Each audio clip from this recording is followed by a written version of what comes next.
कुछ लोग कहते हैं कि एसबीआई में पैसा सेफ है और कोई कहता है कि एचडीएफसी में। लेकिन अगर मैं ये कहूं कि जो इन बैंकों को मैनेज करता है, अगर उसी में हम डायरेक्ट पैसा इन्वेस्ट करें तो सेविंग बॉन्ड्स या कह सकते हैं कि आरबीआई बॉन्ड्स फिक्स्ड इनकम के लिए काफी अच्छा ऑप्शन माना जाता है। आरबीआई द्वारा चलाई जाने वाली ये बॉन्ड स्कीम आपका पैसा सुरक्षित भी रखती है और साथ ही आपको देती है अच्छे रिटर्न्स।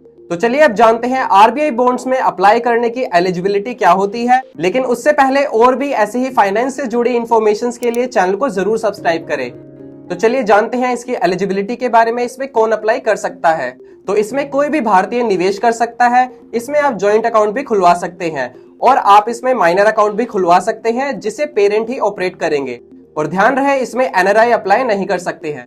चलिए अब जानते हैं आरबीआई बॉन्ड्स में आपको कितना इंटरेस्ट मिलेगा। तो आरबीआई बॉन्ड्स में सेविंग अकाउंट और एफडी से दोनों से ही ज्यादा अच्छा इंटरेस्ट मिलता है। अभी इसमें 8.5% का इंटरेस्ट मिल रहा है जो कि हर 6 महीने के बाद पे किया जाता है। अगर इसे बाकी की गवर्नमेंट स्कीम जैसे कि एनएससी से कंपेयर किया जाए तो इसमें आपको 0.35% का ज्यादा इंटरेस्ट मिलता है। और इसी तरह पोस्ट ऑफिस की केवीपी स्कीम और बाकी एफडी या सेविंग अकाउंट से इसमें बेहतर रिटर्न मिलते हैं। चलिए अब जानते हैं इसमें आप मिनिमम इन्वेस्टमेंट कितनी कर सकते हैं। तो आप इसमें मिनिमम 1000 रुपए से इन्वेस्टमेंट शुरू कर सकते हैं। इसमें आप सारी इन्वेस्टमेंट 1000 के मल्टीपल में ही कर सकते हैं।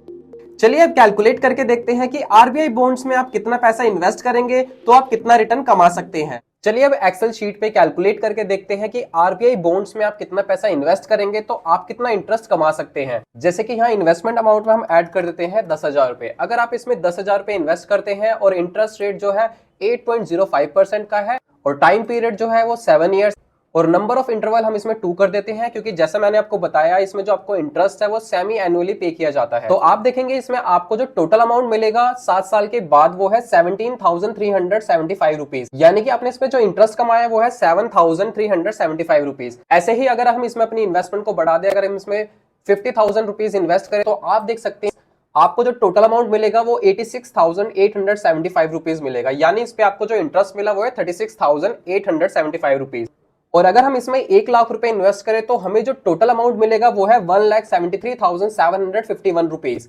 इस पे जो आपको इंटरेस्ट मिला वो है 73,751। वहीं अगर हम इसमें 10 लाख रुपए इन्वेस्ट करते हैं तो आपको टोटल अमाउंट जो मिलेगा वो है 17,37,513। यानी कि आपको जो इंटरेस्ट इस पे मिला वो है 7,37,500 का। तो आप अपने हिसाब से अपना इन्वेस्टमेंट अमाउंट चूज कर सकते हैं और देख सकते हैं कि इसमें आपको कितना इंटरेस्ट मिलेगा 7 ईयर्स के बाद। इसी तरह आप अपनी इन्वेस्टमेंट के हिसाब से कैलकुलेट करके देख सकते हैं। अगर आप कैलकुलेट करना चाहते हैं तो इसका लिंक आपको डिस्क्रिप्शन में मिल जाएगा। तो चलिए अब बात करते हैं इसके प्रीमेच्योर विड्रॉल के बारे में। इस स्कीम का लॉक इन पीरियड 7 साल का है। इससे पहले आप विड्रॉल नहीं करवा सकते। लेकिन अगर इस स्कीम में किसी सीनियर सिटीजन ने अप्लाई कर रखा है तो वो इसमें से प्रीमेच्योर विड्रॉल करवा सकते हैं, जिसके लिए कुछ कंडीशंस हैं। अगर उनकी उम्र 60 से 70 साल के बीच में है तो वो 6 साल में पैसा विड्रॉल करवा सकते हैं और अगर उनकी उम्र 70 से 80 साल के बीच में है तो वो 5 साल में विड्रॉल करवा सकते हैं और अगर उनकी उम्र 80 से ज्यादा है तो वो 4 साल में पैसा विड्रॉल करवा सकते हैं। चलिए अब जानते हैं इसके टैक्स बेनिफिट्स के बारे में। तो इस स्कीम में आपको कोई भी टैक्स बेनिफिट नहीं मिलता है। इसमें मिलने वाला जो इंटरेस्ट है वो टैक्सेबल है। लेकिन अगर आप किसी भी टैक्स स्लैब में नहीं आते तो इस पे आपको टैक्स देना नहीं पड़ेगा। और अगर आप किसी टैक्स स्लैब में आते हैं तो ये इंटरेस्ट आपके इनकम में ऐड हो जाएगा, जिस पे आपको टैक्स देना पड़ेगा। तो ये तो हो गई इसकी बेसिक डिटेल्स। चलिए अब जानते हैं आरबीआई बॉन्ड्स के लिए आप कहां से अप्लाई कर सकते हैं। तो इसके लिए आप किसी भी नेशनलाइज्ड बैंक में जाकर या फिर किसी पब्लिक सेक्टर बैंक में जाकर अप्लाई कर सकते हैं और साथ ही आप इसके लिए ऑनलाइन और ऑफलाइन एप्लीकेशन दे सकते हैं। और इसमें अप्लाई करने के समय लगने वाले जो डॉक्यूमेंट्स हैं वो है आधार कार्ड, फोटो और पैन कार्ड। और साथ ही आरबीआई बॉन्ड्स इलेक्ट्रॉनिक फॉर्म में इशू किए जाते हैं जिसे बीएलए कहते हैं, यानी कि बॉन्ड लेजर अकाउंट।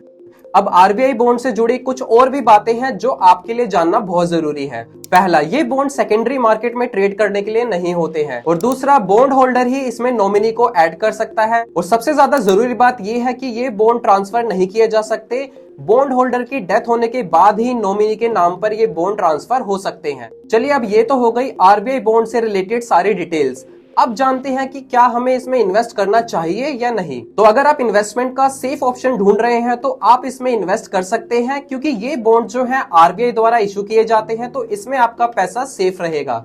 और साथ ही अगर आप इन्वेस्टमेंट का ऐसा ऑप्शन ढूंढ रहे हैं जिसमें आपको इंटरेस्ट भी अच्छा मिले तो आप इसमें अप्लाई कर सकते हैं, क्योंकि बाकी के एफडी सेविंग अकाउंट से ज्यादा अच्छा रिटर्न देता है। और अगर आप टैक्स सेव करना चाहते हैं तो आपको इस स्कीम में अप्लाई नहीं करना चाहिए अगर आप किसी टैक्स स्लैब में आते हैं तो अब आप खुद से डिसीजन ले सकते हैं कि आपको आरबीआई बॉन्ड्स में इन्वेस्ट करना चाहिए या नहीं।